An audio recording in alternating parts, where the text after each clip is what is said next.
શહેરમાં મહાનગરપાલિકાના રોડ બનાવવાની ભારે બેદરકારી અને ઉદાસીનતાને લઈને શહેરના અને રોડમાં પણ ખાડા અને ગારાની સ્થિતિ સર્જાઈ છે। તો આવો જ એક રસ્તો છે ભાવનગર શહેરમાં આવેલ રૂવાપડીના અને આ રોડ નામે ઓળખાય છે, રૂવાપરી નામે ઓળખાય છે।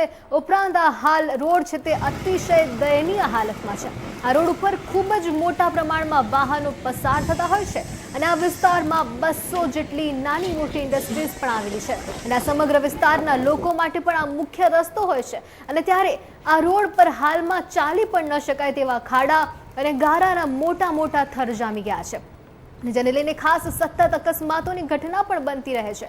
આ રોડ પરથી ચાલતા વાહનોને નુકસાન પણ થતું જ હોય છે। ઉપરાંત રાહદારીઓ આ ગારામાં ચાલી પણ નથી શકતા, આ રોડ પરથી પસાર નથી થઈ શકતા અને આ બધી જ પરિસ્થિતિનું હાલ નિર્માણ થઈ રહ્યું છે।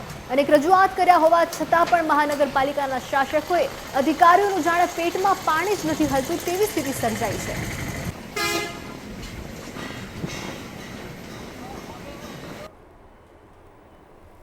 નામ પ્રીતિ શ્રી દેવ મુરારી।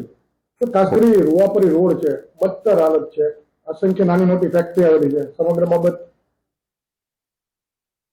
રૂવાપરી રોડનો જે વિષય છે તો એ રોડ વિભાગ દ્વારા એની અગમચેતીના ભાગરૂપે આપણે ટેન્ડર કર્યું, એજન્સી નિમાઈ ગઈ છે, કામ મંજૂર થઈ ગયું છે, પરંતુ ચોમાસા દરમિયાન અમુક પ્રકારની એક્ટિવિટી પેવરની ના થઈ શકતી હોય, પરંતુ એનો જે બીજો ભાગ છે 380 મીટરમાં આપણે જે કરવાનો છે આરસીસી રોડ, એનું કામ આપણે ચાલુ કરવા જઈ રહ્યા છીએ। કારણ કે એમાં શું છે કે ડીપ છે અને આ પહેલા ત્યાં ડ્રેનેજ લાઈન નાખવાની હોય એટલે એટલા માટે ગયા નાણાકીય વર્ષમાં કામ લેવામાં આવે ન હતું।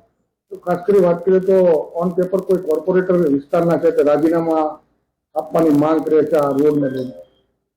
ના, રજૂઆત કરેલી છે જેવી કે આ રોડ સત્વરે કરી દેવો, બીજી કોઈ બાબત ધ્યાનમાં નથી।